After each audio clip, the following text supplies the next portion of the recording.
Welcome to the deep dive. Today we're looking at a paradox that honestly probably exists right down the hall from you. Oh, yeah, it's everywhere right now. Right. You know when a company buys one of those ridiculously complex spaceship-looking espresso machines for the break room?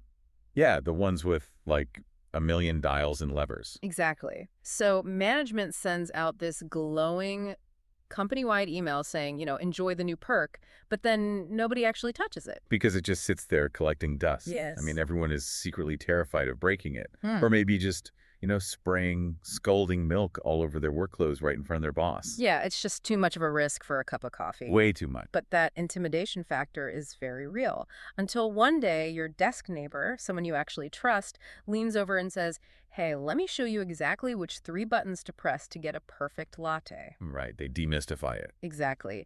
And suddenly, by the end of the week, half the floor is using the machine. It's a perfect microcosm of human behavior in the workplace, really. Mm-hmm.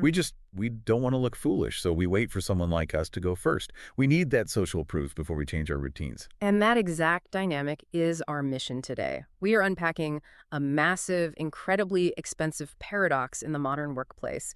We're using a really fascinating research article by Dr. Jonathan H. Westover, which is called The Power of Peer Networks in AI Adoption. It's a great piece of research, really eye-opening. It really is. I mean, listen to this staggering reality from a 2024 Gallup report. So, despite organizations spending literal billions on artificial intelligence and executives hyping it up in every single all-hands meeting, Constantly. right, despite all that, 40% of U.S. employees never use AI at work. Never. Wow. And only 30% use it on a weekly basis. So we have uniform tech, we have uniform training, but the adoption is just completely fractured. Yeah, and this completely challenges our most fundamental assumptions about how change happens in a corporate environment. Yeah. Well, the conventional wisdom, which is rooted in decades of, change management orthodoxy, it says that top-down leadership mandates drive change. Right. The boss says, do it, so you do it. Exactly. The C-suite sets the vision, they provide the tools, and the workforce just follows along. But when it comes to a novel, disruptive technology like AI, that top-down model it's completely missing the mark. So they're just swinging and missing. Totally. Because when people are facing something new and highly ambiguous, they don't look up to the C-suite for how to behave. They look sideways. They look at their peers. Yes. They look to the people doing the exact same job they are. Okay, let's unpack this, because if the C-suite's multi-billion-dollar rollout is failing, we have to ask what the employees are actually doing instead. Right. And the research makes a critical distinction here between just, logging into an AI tool wants to mess around with the pancake recipe and what they call true adoption. Yeah, true adoption is not just surface-level compliance. No, it means you are regularly using it. You are actively integrating AI into your real decision-making. And this is key. You are actively sharing that knowledge with others. That is the dividing line right there. It's the difference between just playing around and actual workflow integration. And the data on how we cross that line is striking. Tell me about the Microsoft study. Yeah, so Microsoft researchers investigated their own workforce. And they found that among their highest AI adopters, 88% said their local peers were highly influential in their decision to adopt the technology. 88%. I mean, that's almost all of them. It really is. Now compare that to the lowest quartile of adopters. Okay. Only 50% of them felt that peer influence. Oh, wow. Yeah. So what network analysis reveals here is a phenomenon called clustering. AI adoption doesn't just spread evenly across a company like, a company-wide memo being read by everyone at 9 a.m. Right, it's not a blanket effect. Not at all. It spreads much more like a contagious laugh at a dinner table. It happens in tight proximity. That makes so much sense. So you get these incredibly high adoption pockets right next to low adoption pockets, and they're existing simultaneously within the exact same department. Okay, wait. If the peers are doing all the heavy lifting and the adoption is just happening organically in these little clusters, why do we even need the C-suite for this? That's a fair question. Are executives just wasting their breath sending out those company-wide mandates? What's fascinating here is that leadership still plays a foundational role, but we really have to redefine what that role actually is. Leadership creates the necessary conditions. Like paying for it. Exactly. They provide the massive budget, they negotiate and secure the enterprise data licenses, they build the technical infrastructure so the data is actually secure. Right, the stuff you literally can't do yourself. Exactly. But formal training and executive mandates, they cannot answer the visceral human questions an employee has when they are just staring at a blinking cursor. Yeah, they're wondering, like, does this actually work in my day-to-day context? Right. Or will I look incompetent if I try this and completely fail? Exactly. Peers who share your exact constraints are the only ones who can provide the social proof to answer those questions safely. That's spot on. It's like buying a gym membership because your boss told you it's mandatory versus going because your work bestie is already seeing results and they actually showed you how to use the weird machines without looking foolish. There's a perfect analogy. But let's look at the fallout of this clustering effect. Because if adoption is just happening in these isolated pockets, the harm isn't just that the company wasted money on unused software licenses, right? Oh, the stakes are incredibly high, both macro and micro. Write that down for us. Well, from an organizational ROI perspective, researchers like Ross and Beath, they've shown that companies are typically only realizing 30 to 40% of the expected benefits from major tech investments. So they're leaving 60% on the table. Exactly. That missing 60%, that is the adoption gap. Yeah. And the source material talks about something called process loss here, which, I mean, when you have a team where 3 people are heavily using AI and 2 people are still doing things the manual way, it doesn't just mean 2 people are slower. No, it doesn't. It actually creates chaos for the whole team. Yeah, a researcher named Orlikowski calls this coordination overhead. Coordination overhead. Right. Think about the mechanism behind this friction. Imagine one person uses an AI tool to instantly generate a massive, highly complex data analysis in like 5 minutes. Okay. But their teammate, the one who is supposed to review and approve the data, they still use legacy manual method. Oh, I see where this is going. Yeah, the AI user now has to spend 3 hours formatting their output and explaining the methodology just so the manual user can process it. So the friction of collaborating across that technological divide just completely destroys the time saved by the AI in the first place. Absolutely. When work processes become fragmented within a single team like that, decision-making diverges and productivity just completely stalls. Wow. So the speed of the fastest person is literally bottlenecked by the technology of the slowest person. Exactly. And for that slowest person, I mean, here's where it gets really interesting. The psychological dread of being left behind is very real. Oh, it's palpable. The research points out that non-adopters suffer from reduced self-efficacy and intense work stress. They see their peers flying through tasks and they just feel themselves becoming obsolete. It's a terrifying position to be in. It really is. So think about your own team for a second. If you're an individual stuck in a low adoption pocket where no one around you is modeling this tech, how do you keep your skills from depreciating? The fear must be overwhelming. If we connect this to the bigger picture, this isn't just about some people working a little faster. It's about a fundamental, permanent shift in performance benchmarks. What do you mean by that? Well, the research by Otter and colleagues highlights the real threat of career obsolescence, and this is particularly true for mid-career professionals. Right. Their traditional skills, which took them decades to build and refine, they might depreciate rapidly if they're not augmented.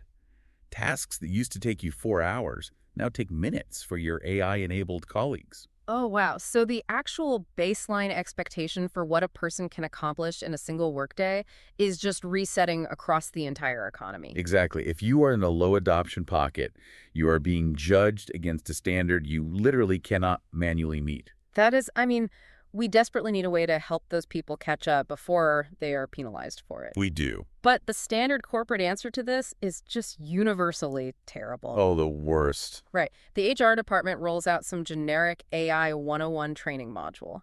You sit through a video that says, here is what a large language model is, and here is how to type a prompt. And everyone tunes it out immediately. Exactly. The research shows this generic training totally fails to transfer to daily practice. It does, and adult learning theory tells us exactly why it fails. Why is that? The adult brain is problem-oriented. Training effectiveness only skyrockets when it is embedded in an authentic work context. Okay, that makes sense. Yeah, and the source provides a brilliant example from Unilever that gets right to the heart of this. They completely ditched the generic training entirely, and they created function-specific playbooks. Meaning they stopped teaching people what AI is in general and started teaching them what it does for their specific desk. Precisely. Marketing peers showed other marketing peers how to use AI for their specific consumer campaigns. Okay. Supply chain peers taught supply chain peers how to optimize complex global logistics. Right. Yeah. Think about the cognitive load of generic training. If I teach you the abstract principles of a chatbot, you have to spend immense mental energy figuring out how to apply that to your Monday morning supply chain crisis. Yeah, that's a huge leap to make on your own. It is. Yeah. That is called the translation burden. And Unilever completely removed that burden by having peers do the translating for each other.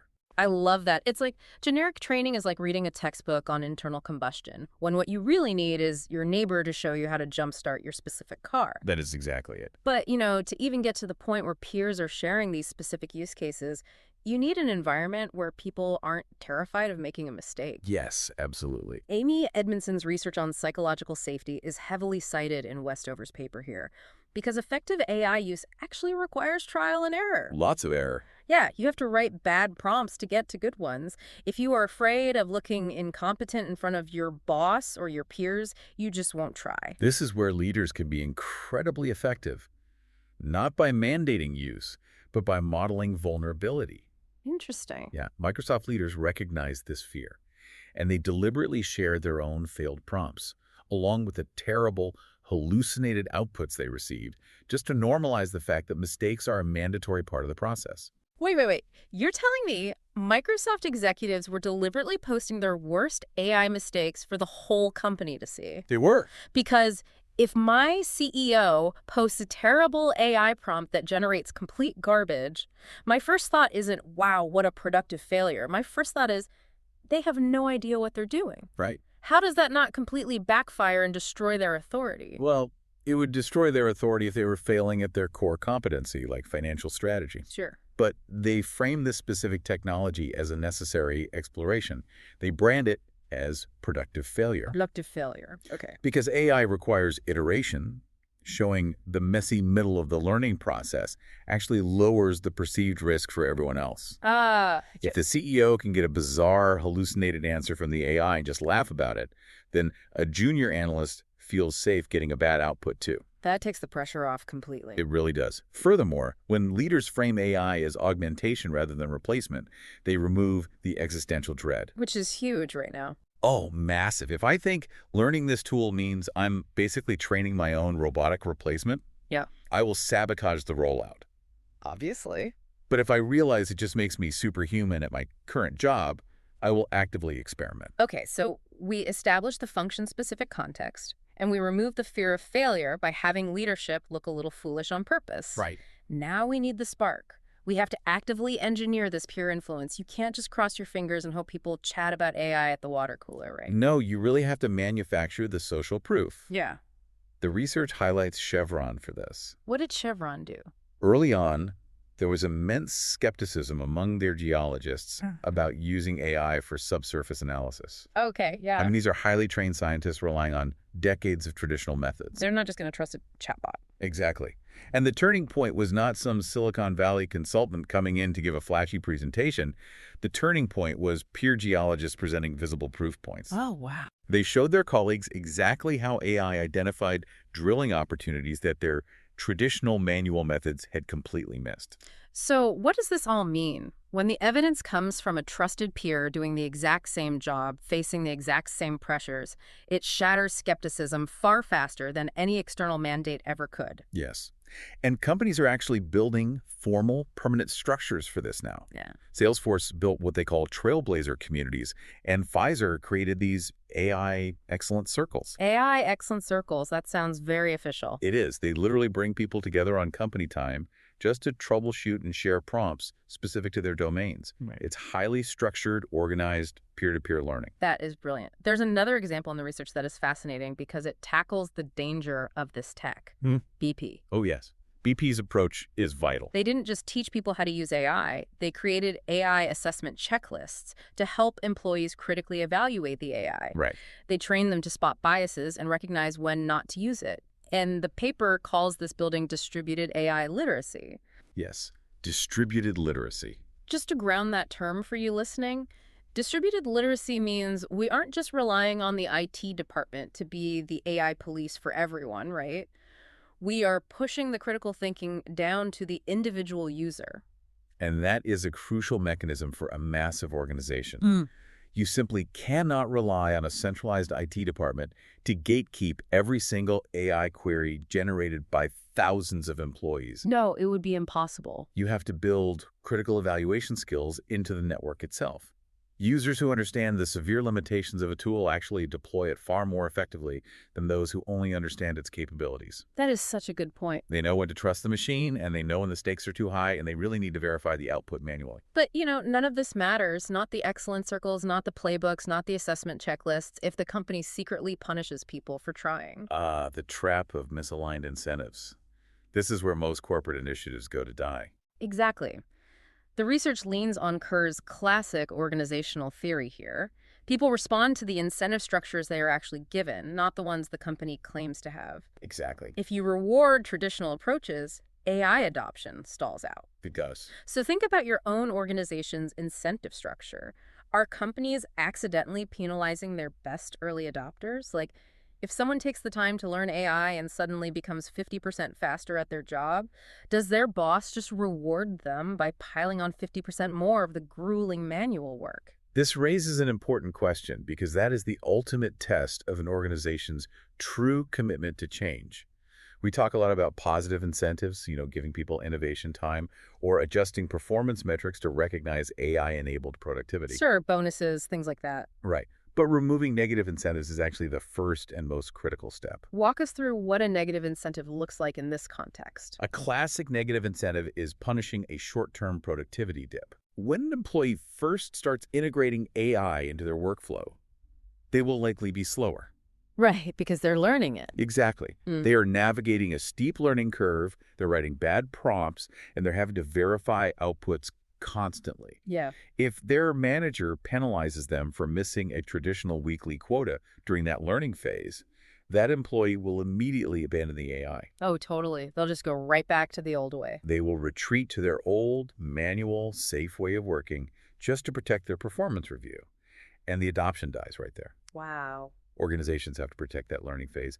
And you also have to reward the behaviors that lead to adoption, particularly peer teaching. Right, rewarding the peers. Yeah, if someone is an adoption multiplier in their network, meaning they are taking the time to show 5 other people how to use the tool, that time spent teaching needs to be officially reflected in their career advancement, not viewed as a distraction from their quote-unquote real job. That makes total sense. It all comes back to the network. The formal rules just don't matter if the informal network doesn't support them. Exactly. So if we synthesize everything from Westover's research today, the era of the top-down mandate is dead, at least for integrating complex, ambiguous technology. Agreed. Generic training videos are a complete waste of time.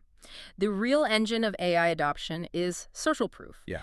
It requires function-specific context. It requires creating the psychological safety to fail loudly and building structured peer networks where colleagues share their early wins and their prompt failures with each other. For anyone listening to this, it is really worth taking a hard look at your own position within your organization's social network. Yeah, absolutely. Ask yourself, are you a network broker?